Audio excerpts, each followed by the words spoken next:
Good morning. It's still very dark outside. So, talking about algorithms, remember I said to you, the way that an algorithm works is instructions to get you to the final place you need to be, like in coding, right? So, when you're doing a coding lesson, you can't just start with big pieces. You have to do it in order. So I thought I would show you an algorithm for cooking, okay?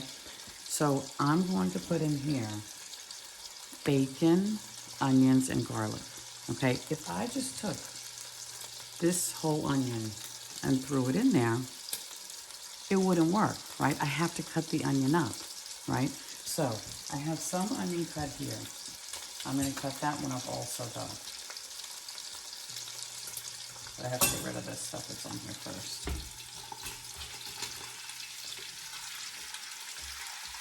There's my onion.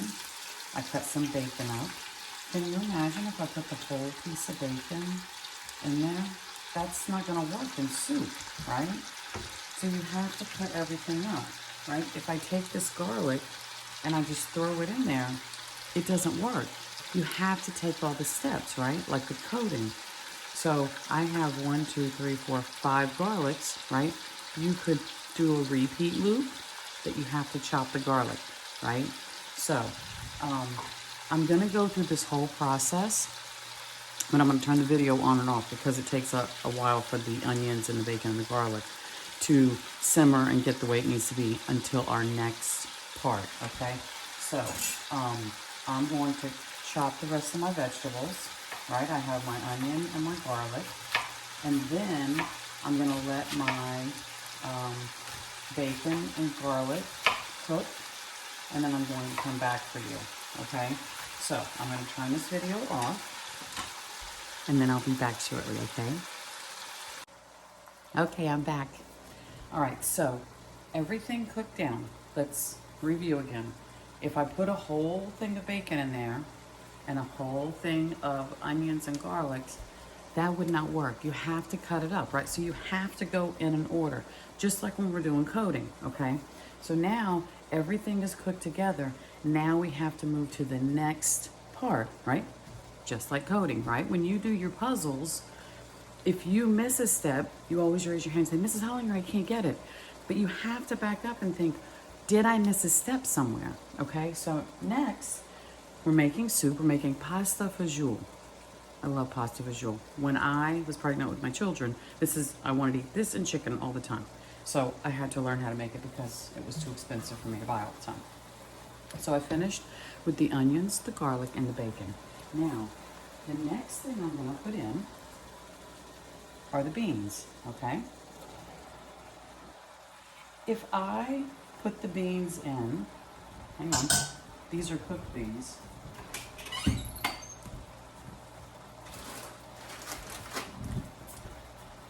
What if I put the beans in just like this? It wouldn't work. You have to have cooked beans, right? So wherever that falls in your process, you have to have them ready to go in. But if I poured these in like this, it doesn't work, okay? So get rid of those. Then a can of tomatoes. Then, and you could do a repeat loop, right?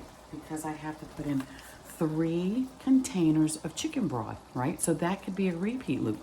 You have the chicken broth with that bracket around it and the number 3 at the top, right?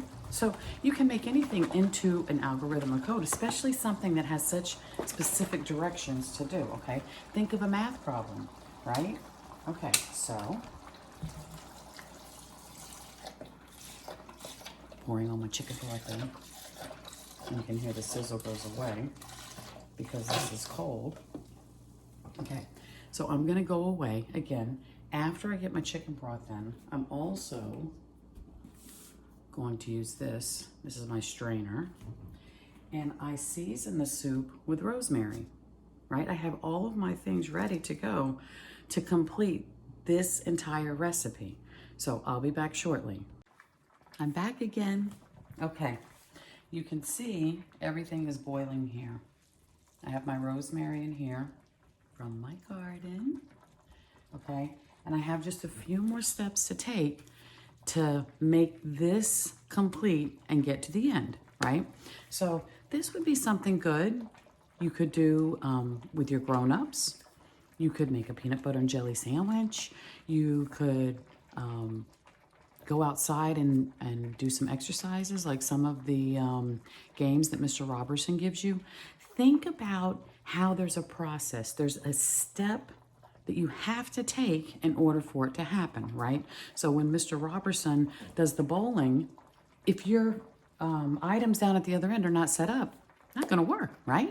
So you have to think about it like that. Now I'm doing all of this kind of to get you prepared for when you come back to school and you're with me in my classroom, that we're doing coding and maybe you understand a little bit better what you're looking at to try different things instead of getting frustrated so quickly, okay? So I'm gonna go back to the soup now, okay? So I'm gonna take this rosemary out because this is pretty much finished cooking in this phase that I want it to do. So I'm just gonna put it right here on the lid so I can get it out of my way. That way it doesn't drip all over my floor. Make sure you're a clean cook. Don't make a big mess. Okay, so as you can see, this is very liquidy. It's because of all that broth, right? It's hard to eat soup where it's not falling off of your spoon like this. So here's the trick. Are you ready for the trick? Okay. I take about 4 cups of this out, okay? And we're gonna talk about if I didn't do this, if I didn't do it at this point, right? Then my code would fail. If I did not take the solids out right now, my code would fail and I wouldn't have yummy, delicious soup, which, by the way, my children love, love, love. My husband loves, I love, and it's not very expensive to make, so it's cost effective. It's delicious. I make a double batch because they gobble it all up. So now, I have probably about, I don't know, 3 cups of this out. I've been making this so long. I mean, you have to realize my oldest daughter is almost 16 years old, and I was craving this when I was pregnant with her. So I've been making this soup a long time. Now, here's the pasta. Hear that sound? It means it's hard, right? This is the type of pasta I use.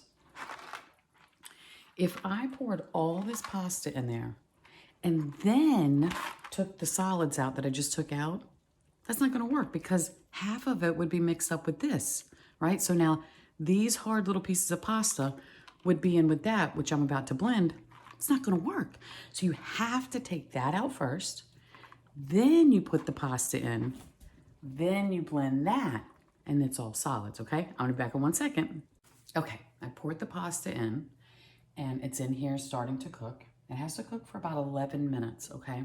I think this one's 11. Let me see. Yep, 10 to 11 minutes, probably around 10 minutes. I'm gonna let it cook. It has a little boil right there, right? That's all you need. Just a light boil, just for your pasta to get soft. And this water or broth is already really, really hot. Now, this is my immersion blender, okay? The reason it's called immersion is because I'm gonna put it right here in all these solids, okay? It's gonna be loud for a second, hang on.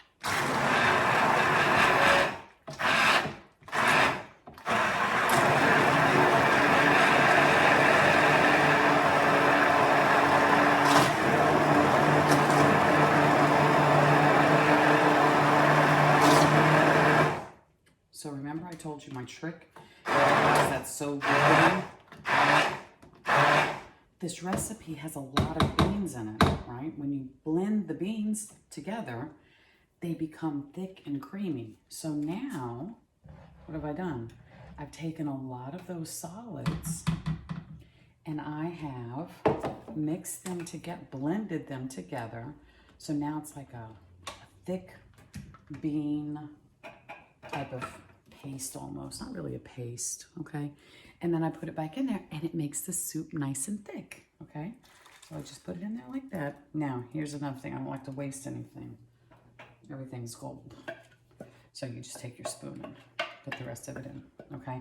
Now, I know this was a long video this week, but I wanted to show you how everything is an algorithm, right? So I know my hair looks crazy. I just got out of bed. I put it in a bun real quick. I just threw some clothes on because, you know, it was dark outside, and I wanted to come down here and do this real quick. So maybe make some soup with your family. Your grown-ups will help you, right? I'll put the products in there. Maybe you make a peanut butter and jelly sandwich and you think about, you don't have to write anything down, how you take the bread out and the butter. Some people like the peanut butter and then the jelly on top and then put another piece of bread. Everybody does it differently, okay? But think about the process. You can't just take peanut butter and jelly and eat it like that, right? No, you have to follow steps for it to happen. So, you know I love you. I can't wait for you to be back in my class, and I hope you have a great week, and maybe you make something great. I'm going to ask you on the exit ticket, think about something. What did you think about to make an algorithm? Or is there a family recipe that you guys love to make and you helped your grown-ups make it, okay? So that's what your assignment is this week, okay? Go out and do something and think about something that is an algorithm, okay? Bye. I love you.